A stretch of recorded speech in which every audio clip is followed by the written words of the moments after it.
اعوذ باللہ من الشیطان الرجیم بسم اللہ الرحمن الرحیم اللہ اکبر اللہ اکبر اللہ اکبر لا الہ الا اللہ واللہ اکبر وللہ الحمد۔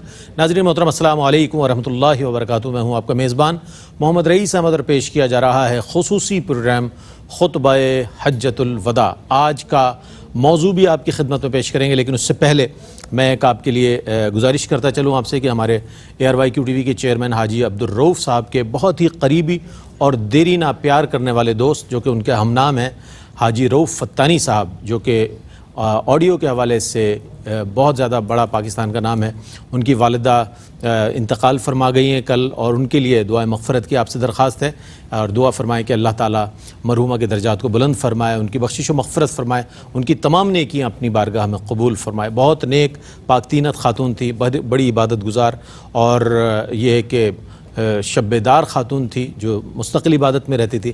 اللہ تعالیٰ ان کے درجات کو بلند فرمائے۔ آئیے آج آغاز کر رہے ہیں جس موضوع کے ساتھ، انتہائی اہم موضوع ہے، ہر قوم کا موضوع ہے، ہر دور کا موضوع ہے، آج کا بھی موضوع ہے، آنے والے کل کا بھی موضوع ہے، یعنی کہ معیشت کے حوالے سے، معاشیات کے حوالے سے جو نبی کریم علیہ السلام نے خطبہ حجۃ الوداع کے موقع پر جو ارشادات فرمائے، یہ بڑی اچھی ترتیب ہے۔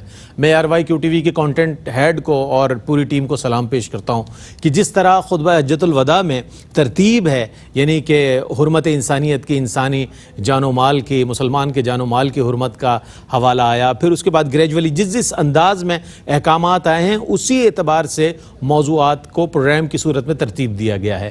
آج ہم بات کریں گے تو سود کے حوالے سے بھی بات کریں گے، اس کی مذمت کس انداز میں آئی ہے، تجارت کے حوالے سے بھی بات کریں گے انشاءاللہ، تو معیشت کے حوالے سے بات ہوگی کہ اسلام نے کیا اس کے حوالے سے احکامات دیے ہیں، اور حضور نبی کریم علیہ السلام نے خطبہ حجۃ الوداع کے موقع پر کس طرح اس کے حوالے سے احکامات ارشاد فرمائے۔ بہت ہی اہم پروگرام ہے۔ لگتا یہ ہے کہ صرف دین جو ہے وہ نماز اور روزے اور حج کا دین ہے، ضرور ہے، لیکن اس کے ساتھ ساتھ جو عصری تقاضے ہیں، ہم انسان کی جو ضروریات زندگی سے متعلق چیزیں ہیں، اس کے حوالے سے بھی کامل و اکمل تعلیمات اور احکامات موجود ہیں۔ یہ الگ بات ہے کہ ہم صرف نظر کرتے ہوئے چلے جائیں، لیکن تعلیمات مکمل ہے، اور اگر اس پہ امپلیمنٹیشن ہو جائے اور اس کا اطلاق ہو جائے جیسا کہ ہوا ماضی میں، تو اس کے بہترین اثرات اور ثمرات بھی لوگوں نے دیکھے۔ تو آج انشاءاللہ اس حوالے سے بات کریں گے۔ ہمارے درمیان موجود ہیں علامہ مفتی محمد سہیل رضا امجدی صاحب، ممتاز و معروف عالم دین ہے ماشاءاللہ، تشریف فرمائیں۔ السلام علیکم ورحمۃ اللہ وبرکاتہ۔ اور میرے بائیں جانب تشریف فرمائے ممتاز و معروف ریلیجس اسکالر ڈاکٹر سید محبوب الحسن شاہ صاحب بخاری صاحب، السلام علیکم ورحمۃ اللہ وبرکاتہ۔ اور نوجوان ثنا خاں علی شبیر، جنہیں آپ نے مرحبا یا مصطفیٰ میں بھی دیکھا اور دیگر پروگرامز میں بھی آپ انہیں دیکھتے ہیں، گاہے بگاہے آتے ہیں اور بہت اچھی آواز میں ماشاءاللہ سرکار کی بارگاہ میں اپنی عقیدت پیش کرتے ہیں۔ علی شبیر، السلام علیکم ورحمۃ اللہ وبرکاتہ۔ آپ ہی کی آواز میں ایک کلام شامل کریں گے اور اس کے بعد انشاءاللہ اپنے موضوع پر بات کریں گے۔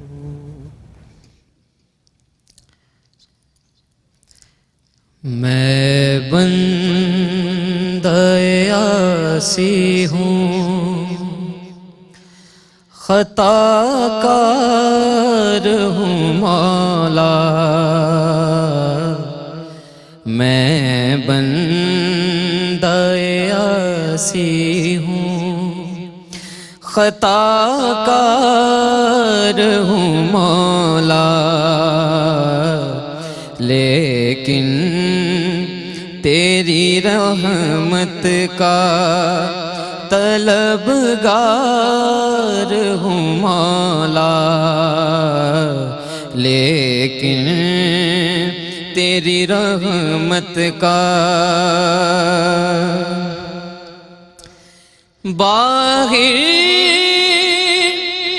کے اجالے مجھے کیا راہ سجھائیں، باہر کے اجالے مجھے کیا راہ سجھائیں، اندر کے اندھیروں میں گرفتار ہوں مولا، اندر کے اندھیروں میں گرفتار ہوں مولا، لیکن تیری رحمت کا پھر تو میرے ایمان کو توانائی عطا کر، پھر تو میرے ایمان کو توانائی عطا کر، برسوں نگی صدیوں سے، برسوں نگی صدیوں سے میں بیمار ہوں مولا، برسوں نگی صدیوں سے میں بیمار ہوں مولا، لیکن تیری رحمت کا ایک تیرا اشارہ ہو اور آسان ہو مشکل، ایک تیرا اشارہ ہو اور آسان ہو مشکل، ایک لہر اڑے اور میں اس پار ہوں مولا، میں بندہ عاصی ہوں، خطا کار ہوں مولا، لیکن تیری رحمت کا ماشاءاللہ ماشاءاللہ بہت عمدہ انداز میں اللہ رب کریم کی بارگاہ میں مناجات کی صورت میں کلام پیش کر رہے تھے علی شبیر۔ اور ناظرین محترم، ہم آتے ہیں اپنے موضوع کی جانب، اور اقتصادیات، معاشیات، اخلاقیات، یہ ساری چیزیں آج کے اس پروگرام میں انشاءاللہ ہم ڈسکس کریں گے۔ وہ سب کیا فرماتے ہیں اس حوالے سے کہ خطبہ حجۃ الوداع میں نبی کریم علیہ السلام نے معاشیات کے حوالے سے جو اصلاحات فرمائی، معاشی اصلاحات کے حوالے سے کیا ارشادات فرمائے، بڑے اہم نکات ہیں، وہ میں چاہتا ہوں بیان فرمائیں۔ بسم اللہ الرحمن الرحیم، اللہم صلی علی سیدنا و مولانا محمد وعلی آلہ و اصحابہ وبارک وسلم۔ جی قبلہ رئیس بھائی، میں یہی عرض کروں گا جی ارشاد کہ خطبہ حجۃ الوداع کی ان کلمات کو ڈسکس کرنا اور حضور نبی کریم علیہ السلام کے جو احکامات ہیں، میں سمجھتا ہوں کہ خطبہ حجۃ الوداع ہم صحیح سمجھ لیں، اس پر صحیح عمل کر لیں، ہماری دنیا اور آخرت آسانی سے سنور سکتی ہے۔ جہاں تک بات ہے معیشت اور تجارت کی، تو حضور نبی کریم علیہ السلام نے صرف اسی خطبے میں اس کی اصلاحات نہیں فرمائی، بلکہ آپ نے وقتاً فوقتاً شروع سے لے کر آخر تک کئی بار اس کی اصلاحات فرمائی ہیں۔ ہاں، اتنا ضرور ہے کہ خطبہ حجۃ الوداع میں خاص طور پر دوبارہ اس کی اصلاحات فرمانا، یہ اس کی اہمیت پر دلالت کرتا ہے کہ معیشت اور تجارت کے بغیر زندگی نہیں ہے، اور اگر معیشت اور تجارت غلط طریقے سے ہوگی تو پھر اس میں انسان کا نقصان ہی نقصان ہے۔ اچھا، خاص طور پر سود کے خاتمے پر زور دیا۔ دیکھیں، یہ سود ایسی بلا ہے، ایسی نحوست ہے کہ یہ معاشروں کو، یعنی معاشرے یہ نگل جاتی ہے، اور اس کے لین دین سے عام طور پر کیا ہوتا ہے کہ جو اسلامی اعلیٰ اقدار ہیں یا اعلیٰ اخلاقی اقدار ہیں، وہ زمین بوس ہو جاتی ہیں۔ اس میں دوسروں کے ساتھ تعاون کرنے کا، دوسروں کی مدد کرنے کا جذبہ زمین بوس ہو جاتا ہے، ختم ہو جاتا ہے۔ تو اسی لیے حضور نبی کریم علیہ السلام نے سود کے خاتمے پر زور دیا۔ اچھا، شرعی طور پر بھی یہ منع ہے بالکل، احل اللہ البیع وحرم الربا، اللہ تعالیٰ نے بیع کو حلال فرمایا، سود کو حرام قرار دیا، یمحق اللہ الربا ویربی الصدقات۔ کیونکہ وہ کہتے تھے کہ ہم تو پیسوں پر پیسہ لے رہے ہیں نا تو ہمارا پیسہ بڑھ رہا ہے. وہی تصور آج بھی مفتی صاحب لوگ سمجھتے ہی یہی ہیں. رب تعالیٰ فرماتے ہیں وہ پیسہ بڑھ نہیں رہا, وہ تو ہلاک ہو رہا ہے. ہلاک ہو رہا ہے. بڑھ کیا رہا ہے؟ صدقہ بڑھ رہا ہے کہ یہاں پر بھی تمہیں برکتیں ہیں اور آخرت میں ایک کے بدلے میں 700 گنا تک اجر و ثواب تمہیں عطا فرمایا جائے گا. اور عقلی طور پر بھی یہ کسی کام کا نہیں ہے. آپ یہ دیکھیں کہ سود کسی چیز کو پروڈیوس نہیں کرتا, بلکہ یہ ایک منی لینڈنگ ہے. ایک ہاتھ سے دوسرے ہاتھ, دوسرے ہاتھ سے تیسرے ہاتھ. انسان کچھ نہیں کر رہا, بیٹھے بٹھائے اسے پیسہ مل رہا ہے, پیسے سے پیسہ مل رہا ہے. جی. اچھا آپ یہ دیکھیں کہ اس دور میں جو ہمارے یہاں سسٹم قائم ہے جسے ہم کہتے ہیں کیپٹل سسٹم, اسی کے ضمن میں میکرو فائنانس سسٹم ہے, مائکرو فائنانس سسٹم ہے. ان دونوں کی بنیاد میں بدقسمتی سے سود ہے, اور اس کا خاتمہ آج نہیں, اللہ رب العالمین کے پیارے کلام میں اور حضور نبی کریم علیہ السلام نے صدیوں پہلے 1450 برس پہلے کم و بیش فرما دیا ہے. اچھا آپ یہ دیکھیں, صرف خاتمے کرنے کی بات نہیں فرمائی, بلکہ عملی طور پر پہلے فرمایا کہ ان کل ربا موضوع ولکن لکم رؤوس اموالکم. فرمایا کہ ہر جو سود ہے اس سے ہٹا دیا گیا ہے. ہاں جو تمہاری اصل رقم ہے وہ تم واپس لے سکتے ہو, لیکن کل قرض جر نفعا فهو ربا, ہر وہ قرض جو نفع لے کر آئے وہ حرام ہے. اور آخری بات اس میں کیا فرمائی کہ ان اولا, فرماتے ہیں کہ سود حرام ہے, کہ فرماتے ہیں کہ ان اولا ربا عباس ابن عبد المطلب, کہ سب سے پہلے میں اپنی جانب سے میرے بھائی میرے چچا عباس بن عبد المطلب کا جو سود ہے اپنی جانب سے معاف کرتا ہوں. کیا بات ہے. تو یہ آپ دیکھیں کہ آپ نے شروعات اپنے خاندان سے فرمائی, اس کے بعد اس کا خاتمہ فرمایا. بہت عمدہ. مفتی صاحب نے بہت اچھے انداز میں جو ہے آج کی اس موضوع کے حوالے سے جو سرکار علیہ السلام نے معاشی اصلاحات ہیں اس کے حوالے سے ارشاد فرمایا, صرف ارشاد نہیں فرمایا بلکہ جب ارشاد فرما دیا تو حضرت عباس بن عبد المطلب کے حوالے سے جو یہ معاملہ تھا اس کو سب سے پہلے ختم فرمایا, اور عملی طور پر اس کا اظہار فرمایا کہ کوئی یہ نہ کہے کہ آپ نے تو فرمایا ہے, عملی طور پر نہیں کر کے دکھایا. تو سرکار علیہ السلام نے جتنے احکامات فرمائے ہیں اس کو عملاً بھی کر کے لوگوں کے لیے مثال قائم فرما دی کہ دیکھو جو چیز کہو اور اس کو کر کے بھی دکھاؤ, یہ تو اللہ اور اس کے رسول کا فرمان ہے, وہ ہمارے لیے تو شریعت ہے, ہماری شریعت کی اساس اور بنیاد ہے. ایک مختصر سا وقفہ لیتے ہیں, وقفے کے بعد لوٹیں گے تو ڈاکٹر صاحب کی خدمت میں حاضر ہوں گے. مجھے امید ہے آپ کا ہمارے ساتھ رہے گا. ناظرین آپ کا خیر مقدم ہے. خطبہ حجۃ الوداع میں جو سرکار علیہ السلام نے مضامین قائم فرمائے احکامات کے حوالے سے, اس میں گریجولی آج جو ہے ہم اقتصادیات اور معیشت کے حوالے سے بات ہو رہی ہے. اس حوالے سے ہم ڈاکٹر صاحب سے یہ جاننا چاہیں گے کہ سرکار علیہ السلام نے کیا وجہ ہے, وجہ بھی تو جان سکیں, کیا وجہ ہے کہ خطبہ حجۃ الوداع میں جو ہے سود کی مذمت آپ نے فرمائی, جبکہ بے کو جیسا کہ مفتی صاحب نے فرمایا کہ تجارت کو جو ہے وہ حلال فرمایا, اور ربا کو جو ہے اس کی مذمت آئی. کیا فرمائیے؟ بسم اللہ الرحمن الرحیم. رئیس بھائی دیکھیے, بنیادی طور پر بات یہ ہے کہ خطبہ حجۃ الوداع میں اسلام کی مبادیات اور بہت ہی بنیادی اور ریپریزنٹیٹیو جو ٹیچنگز تھیں اس کو حضور اکرم صلی اللہ تعالیٰ علیہ وسلم نے بطور خلاصہ اسلام لوگوں کے سامنے پیش فرمایا.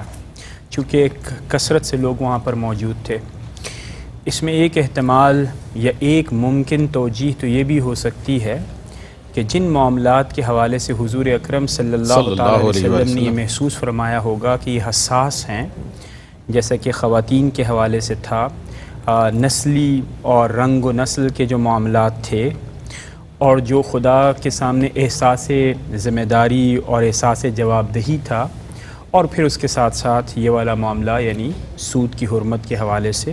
تو جس معاملے کو آپ نے حساس اور زیادہ اہم پایا اور جس میں شاید لوگوں کی کوتاہی آپ محسوس فرما رہے تھے یا مستقبل میں ہونے والی تھی, اس حوالے سے آپ نے لوگوں کو چوکناک فرما دیا. ایک دوسری وجہ یہ بھی ہو سکتی ہے کہ جو سود ہے وہ بنیادی طور پر بہت ہی استحصالی معاملہ ہے. صحیح بات تو اللہ رب العزت جانتے ہیں اور اللہ رب العزت کے رسول صلی اللہ تعالیٰ علیہ وسلم جانتے ہیں, لیکن اس میں استحصال ہے, اور جو کہ اس وقت مروجہ دستور تھا اس میں عام طور سے جب مال فی اور مال غنیمت کی تقسیم ہوتی تھی تو جو طاقتور طبقہ ہوتا تھا وہ ہر چیز کو ہڑپ کر جاتا تھا. تو شاید یہ وجہ ہو کہ کئی لا یکون دولتم بین الاغنیاء منکم، کہ کہیں ایسا نہ ہو کہ جو اغنیاء ہیں وہ سب کچھ اچک کے لے جائیں اور جو غریب ہیں، جو بے سہارا ہیں، ان کو ان کی اجرت، ان کی محنت، ان کے وقت کے مطابق تقسیم دولت کی نہ ہو سکے. تو یہ چند وجوہات ہو سکتی ہیں جس کی وجہ سے حضور اکرم صلی اللہ تعالیٰ علیہ وسلم نے خطبہ حجۃ الوداع میں یعنی اس کی حرمت کا ذکر فرمایا ہے. ٹھیک، بہت اچھے انداز میں ڈاکٹر صاحب نے مختصر اور بڑے جامع انداز میں اس بات کا اظہار فرمایا کہ کیا وجہ تھی کہ سرکار علیہ الصلوۃ والسلام نے سود کی جو ہے مذمت فرمائی، اور جو ہے کہ یہ دیکھا گیا ہے کہ آیا یہ ایک ایسا جامع خطبہ ہے کہ جس میں کئی چیزیں آئی ہیں، اس میں سود کی حوالے سے مذمت بھی آئی ہے اور اس کے حوالے سے ہمیں تعلیمات ملتی ہیں. اچھا مفتی صاحب کیا فرمائے گا کہ معاشیات کا دخل کس قدر ہے انسانی زندگی میں، اور خاص طور پر اس کا مذہب سے جو تعلق نظر آتا ہے وہ میں چاہتا ہوں اس پر کچھ کلام فرمائے گا. دیکھیں اس کے دو پہلو ہیں معیشت کے، ایک تو انسانی زندگی کے حوالے سے اور ایک مذہب کے حوالے سے. دیکھیں جسم اور روح کا مجموعہ کیا ہے، یعنی انسانی یعنی جو وجود ہے اللہ تبارک و تعالیٰ نے اس زندگی میں جو وجود بخشا یہ جسم اور روح کا مجموعہ ہے. اور یہ مادی یعنی جسم جو ہے مادی چیزوں کو چاہتا ہے، یہ معیشت اور تجارت کو چاہتا ہے، اور روح جو ہے یہ مذہب کو چاہتی ہے، یہ عبادات کو چاہتی ہے. اچھا دوسرا پہلو مذہب کے حوالے سے جو میں عرض کر رہا ہوں، دیکھیں اگر دیکھا جائے تو تھیوری کے اعتبار سے جسے ہم کہتے ہیں کہ تھیوریٹیکلی اگر دیکھا جائے تو دونوں الگ سبجیکٹ ہیں، مذہب اور معیشت الگ الگ ہے. ہاں الگ ہیں، لیکن پریکٹیکلی انداز میں دیکھا جائے تو دونوں لازم و ملزوم ہیں. اب آپ دیکھیں کہ اللہ رب العالمین فرماتا ہے کہ یا ایھا الناس کلوا مما فی الارض حلالا طیبا، اے لوگو کھاؤ جو اللہ تبارک و تعالی نے تمہیں حلال چیزیں عطا فرمائی ہیں اور حرام چیزوں کی طرف نہ جاؤ. یا ایھا الذین آمنوا لا تحرموا الطیبات ما احل اللہ لکم ولا تعتدوا، یعنی حلال کو حرام بھی نہیں کرنا، حرام کو حلال بھی نہیں کرنا. اچھا یہ چیزیں جی حلال بھی کہا، طیب بھی فرمایا. جی جی حلال طیب نہیں ہے، یہ طیب اور چیز ہے، فرمائیے کہ تھوڑا سا اس پہ ہوتا ہے. دیکھیں ایک تو یہ ہے کہ ایک چیز کھانا حلال ہے، روٹی کھاتے ہیں حلال ہے، لیکن یہی پیسہ چوری کا ہو، کسی سے غصب کیا ہوا ہو، چھینا ہوا ہو، اس چیزوں سے اس پیسوں سے خرید کر لائیں گے تو یہ طیب نہیں ہے. طیب نہیں، ہاں حلال بھی ہو پاکیزہ بھی ہو. اچھا اب آپ دیکھیں کہ اللہ تبارک و تعالیٰ نے یہاں پر اس کو لازم و ملزوم رکھا، یعنی مذہب کو اور معیشت کو. اچھا اب ذرا سے اس بات پر غور کریں کہ قرآن حالانکہ خالصتاً عقائد کو بیان کرتا ہے، خالصتاً شریعت کو مذہب کو بیان کرتا ہے، لیکن یہی قرآن کہہ رہا ہے کہ یا ایھا الذین آمنوا لا تأکلوا اموالکم بینکم بالباطل الا ان تکون تجارۃ عن تراض منکم، کہ اے ایمان والو آپس میں ایک دوسرے کا مال باطل طریقوں سے نہ کھاؤ. ہاں بزنس کے ذریعے، پاکیزہ تجارت کے ذریعے، حلال تجارت کے ذریعے جو تم نفع کماتے ہو وہ تمہارے لیے جائز ہے، لیکن غیر شرعی طریقوں سے یا مذمتی ذرائع سے اسے حاصل نہ کرنا وہ تمہارے لیے جائز نہ ہوگا. یعنی قرآن جو کہ مذہب کی بات کرتا ہے، شریعت کی بات کرتا ہے، وہ ہمیں یہاں پر متنبہ فرما رہا ہے، ہمیں تعلیم ارشاد فرما رہا ہے. یہاں تک کہ نبی رحمت صلی اللہ تعالی علیہ وسلم نے فرمایا کہ اس شخص کی نماز قبول نہیں، عبادت قبول نہیں کہ جس نے حرام لقمہ کھایا ہو. اب آپ دیکھیں کتنا لازم و ملزوم ہے. پھر اس کے ساتھ ساتھ آپ یہ دیکھیں کہ آخرت کا عقیدہ خالصتاً مذہبی ہے، لیکن فرمایا ہے کہ معاملات میں جو سب سے پہلا سوال ہوگا وہ کیا ہوگا کہ کہاں سے مال لائے، ریسورسز کہاں ہیں، کہاں پر خرچ کیا، ذرا بتاؤ تو صحیح. تو یہاں سے معلوم ہوتا ہے کہ لازم و ملزوم ہے. اچھا اسی طریقے سے میں آخری بات اس میں کروں گا کہ حضور نبی کریم صلی اللہ تعالی علیہ وسلم نے جزا اور سزا کا جو تعلق ہے یعنی خالصتاً مذہبی بنیادوں پر ہے، لیکن کیا فرمایا کہ سچا تاجر کس کے ساتھ ہوگا؟ روز قیامت انبیاء کے ساتھ ہوگا. کیا بات ہے. دیکھیں تجارت کی بھی وہ ہیں، ایتھکس ہیں، اخلاقیات ہیں. بلکہ میں ایک جملہ عرض کروں گا، آپ جتنی نمازیں پڑھیں، جتنے روزے رکھیں، جتنا حج کر لیں، روٹی حلال نہیں ہے نا تو کوئی فائدہ نہیں ہے۔ چلیں حلال اور طیب کے حوالے سے مکمل فرما دیا۔ ضمناً یہ سوال میرے ذہن میں آیا تھا اور بہت سے ناظرین کے ذہن میں بھی ہوگا، میں نے اس لیے پیش کر دیا۔ اچھا، اب ہم یہ جاننا چاہتے ہیں کہ اقتصادیات کا اخلاقیات سے کیا تعلق ہے؟ چونکہ اسلام کا جو نظام تجارت ہے وہ اخلاقیات بیسڈ ہے، تو اس میں بنیادی جو چیز ہے وہ اخلاقیات ہے۔ چونکہ جھوٹ بول کر بھی بہت سارا مال بیچ دیا جاتا ہے، لیکن اسلام نے جو نظام دیا ہے تجارت کا اس میں اخلاقیات سب سے پہلے۔ کیا فرمائے گا ڈاکٹر صاحب اس حوالے سے؟ بسم اللہ الرحمن الرحیم۔ جی رئیس بھائی دیکھیں، بنیادی طور پر بات یہ ہے کہ اسلام ہمارے اخلاق اور کردار کی جانچ پڑتال اور اس کے ساتھ ساتھ اس کو بالکل ریگولیٹ کرنے کے لیے آیا ہے۔ اللہ رب العزت نے قرآن کریم میں حضور اکرم صلی اللہ تعالیٰ علیہ وسلم کے اخلاق کے حوالے سے بھی فرمایا کہ آپ کے اخلاق عظیم ہیں، بے شک، اور پھر اسی عظیم اخلاق کو تمام مسلمانوں کے لیے اسوہ حسنہ قرار دیا۔ بے شک۔ پھر آپ غور کیجئے کہ جب آپ پر پہلی وحی نازل ہوئی تو حضرت خدیجۃ الکبریٰ رضی اللہ تعالیٰ عنہا نے جو آپ کی شان کے حوالے سے بیان فرمایا وہ تمام کی تمام اخلاقی نمونہ ہے۔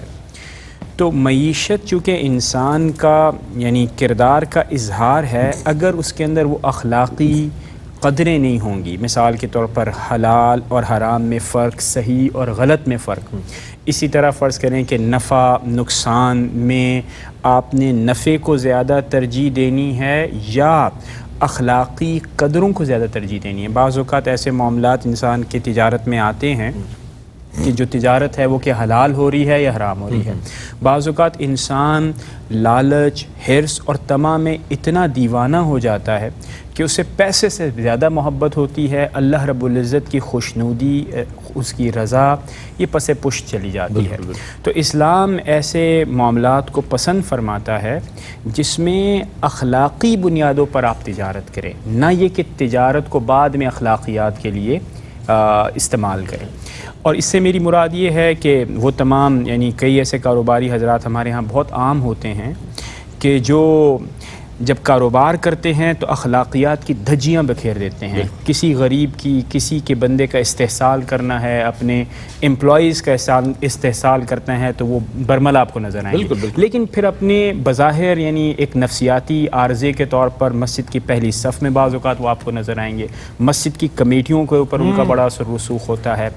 اپنے آپ کو جسٹیفائی کرنے کے لیے رمضان کا آخری عشرہ یا پورا رمضان المبارک کا مہینہ ایک ایلیٹ یعنی کلچر کو پروموٹ کرنے کے لیے خانہ کعبہ میں گزارتے ہیں، جب انہوں نے گواہی دینی ہوتی ہے تو روضہ رسول کا واسطہ دیتے ہیں، وہاں سے تصاویر اپلوڈ کرتے ہیں۔ میں یہ نہیں کہنا چاہ رہا کہ سب لوگ یہ ہوں گے، لیکن ہمیں اس میں تفریق کرنی پڑے گی۔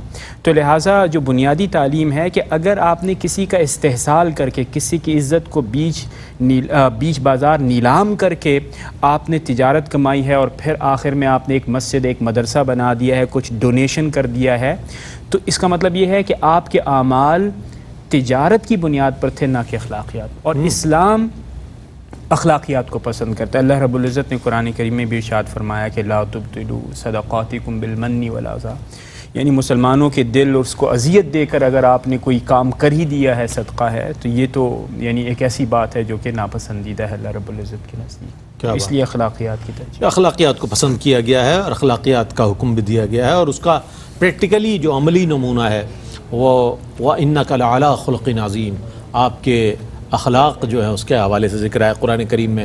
پھر حضور علیہ السلام کے تربیت یافتہ صحابہ اکرام رضوان اللہ تعالیٰ علیہم اجمعین کی جماعت میں بھی آپ دیکھیں گے کہ اخلاق کے کس کس منصب پر صحابہ اکرام رضوان اللہ تعالیٰ علیہم اجمعین فائز نظر آتے ہیں، پھر اس کے بعد آنے والے لوگ بھی۔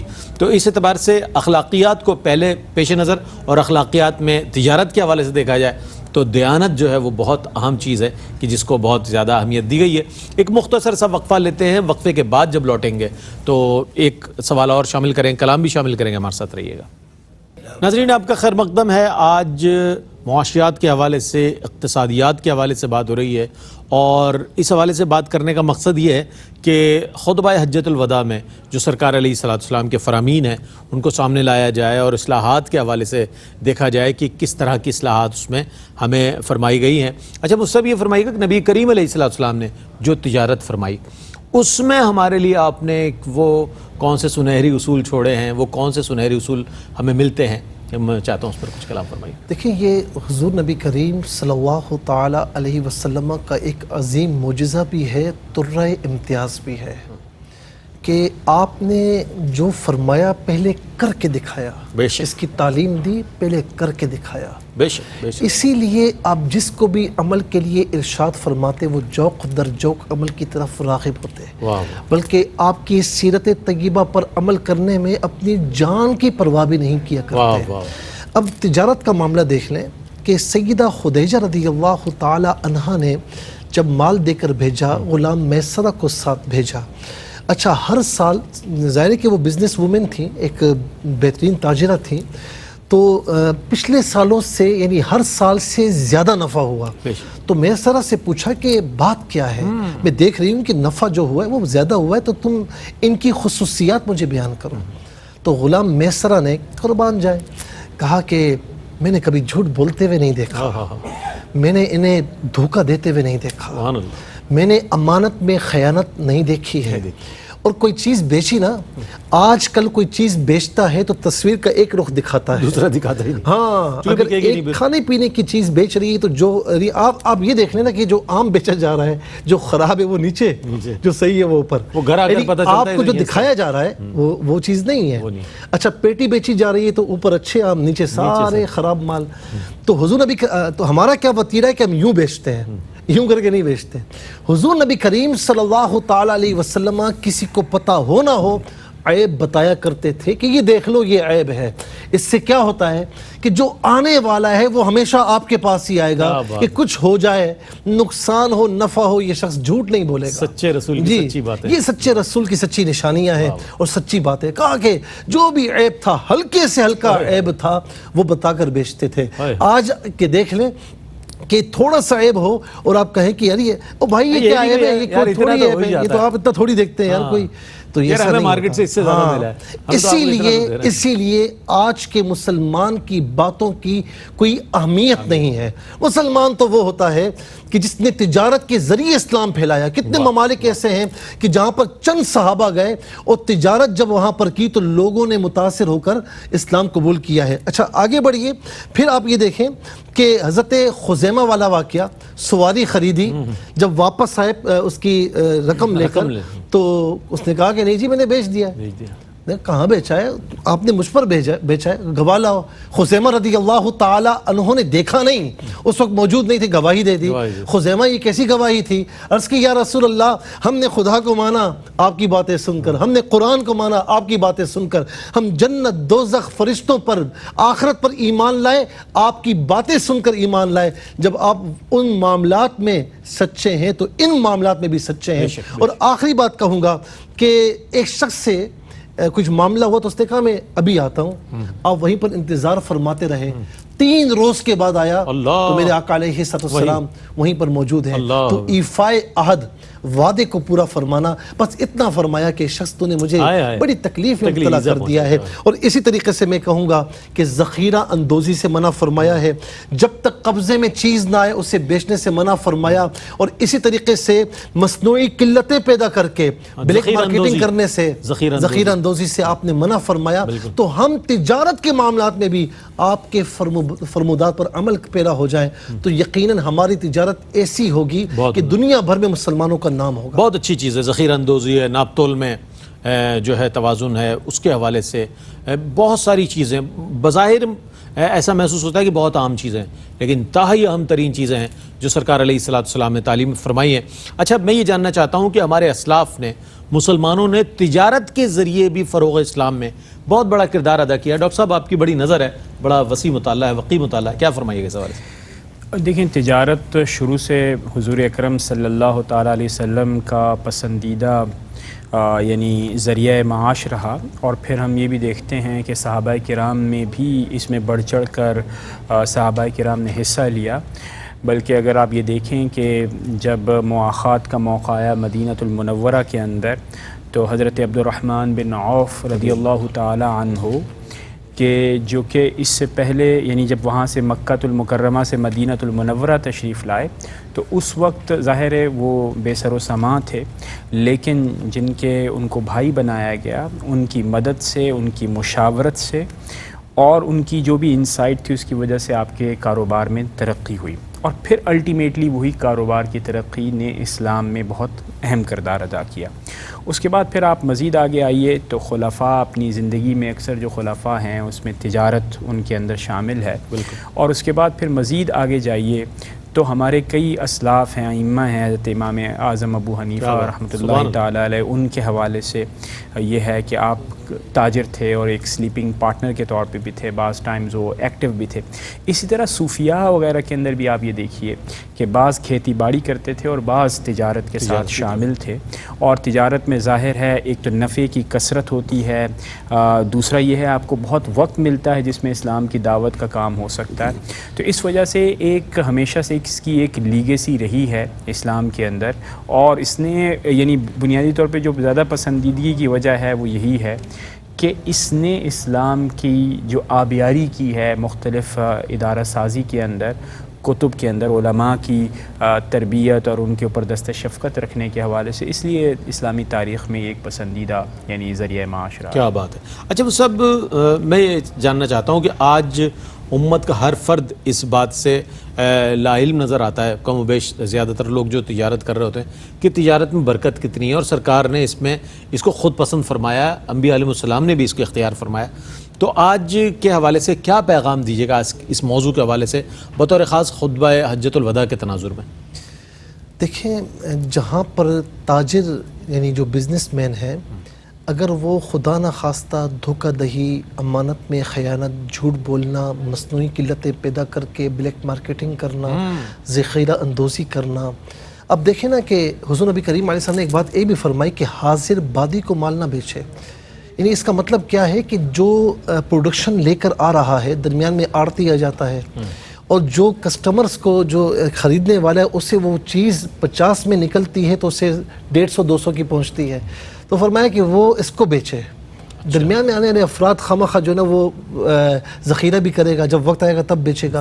تو حضور نبی کریم صلی اللہ تعالیٰ علیہ وسلم کی سیرت پر عمل کریں، یہ اپنے کاروبار سے جھوٹ کو اور خیانت کو، دھوکہ دہی کو، وعدہ خلافی کو، قلت پیدا کر کے بلیک مارکیٹنگ کو، ذخیرہ اندوزی کو، یہ چیزیں نکال دیں اور عیب بتا کر بیچیں، اللہ تبارک و تعالیٰ آپ کو غیب سے برکتیں بھی عطا فرمائے گا، اور لینے والے پر آپ کا اعتماد بھی بحال ہوگا۔ میں کیا کہتا ہوں، دیکھیں میں نے یہ بھی کہا نا کہ حدیث پاک ہے کہ جو سچا تاجر ہے، جھوٹے تاجر کی بات نہیں ہے، جھوٹے تاجر تو بالکل گیا گزرا ہے، سچا تاجر روز قیامت انبیاء کے ساتھ اس کا حشر ہوگا۔ واہ واہ واہ، سچے تاجر کا جو اختتام ہے دیکھیں انبیاء علیہ السلام کے ساتھ اس کو اٹھایا جائے گا۔ ڈاکٹر صاحب پیغام میں چاہتا ہوں۔ پیغام بہت واضح ہے کہ کوشش کریں کہ بھئی حلال تجارت ہو، حلال معاملات ہوں، اور سود سے بچنے کی کوشش کریں، یہ پیغام۔ ٹھیک، بہت شکریہ ادا کروں گا آپ کی تشریف آوری کا، آپ نے وقت عنایت فرمایا۔ صاحب آپ تشریف لائے، علی شبیر آپ آخر میں کلام پیش کریں گے، آپ کی آمد کا شکریہ۔ ناظرین محترم، آج کا پروگرام آپ نے دیکھا، یہ تسلسل کے ساتھ سلسلہ جاری و ساری رہے گا، اور مختلف موضوعات کے ساتھ جو خطبہ حجۃ الوداع میں سرکار علیہ السلام نے مضامین کو اس طرح پرویا ہے کہ جیسے موتی پروئے جاتے ہیں، اسی انداز میں ARYQ TV نے یہ اہتمام کیا ہے کہ ان موضوعات کو شامل کر کے پورا پروگرام ترتیب دیا جائے، اور مفتی صاحب نے ابتدا میں صحیح فرمایا کہ اس نہج پر، اس انداز میں پروگرام آپ نے نہیں دیکھا ہوگا۔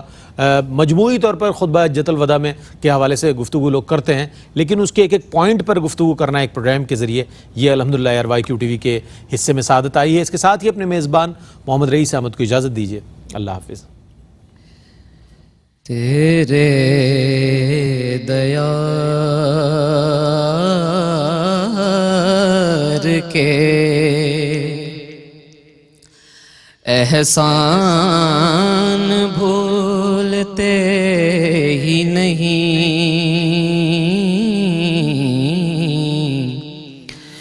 عنایتوں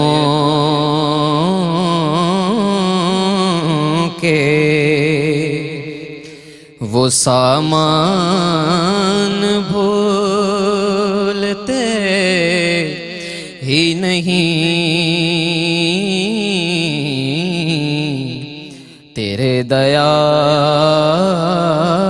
دیدار کے وہ جالیاں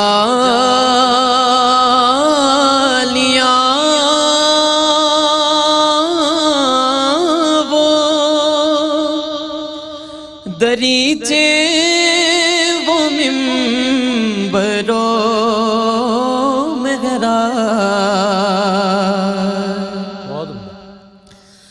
وہ جالیاں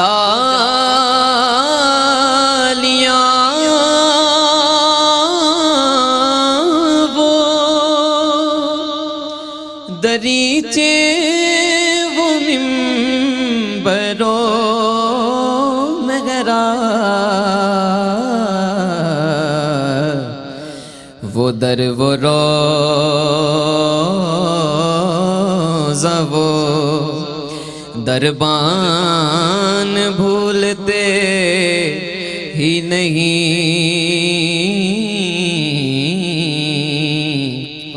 عنایتوں کے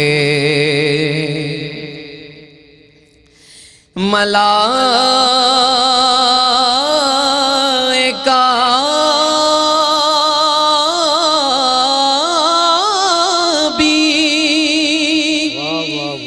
یہ جنت میں جا کے کہتے ہیں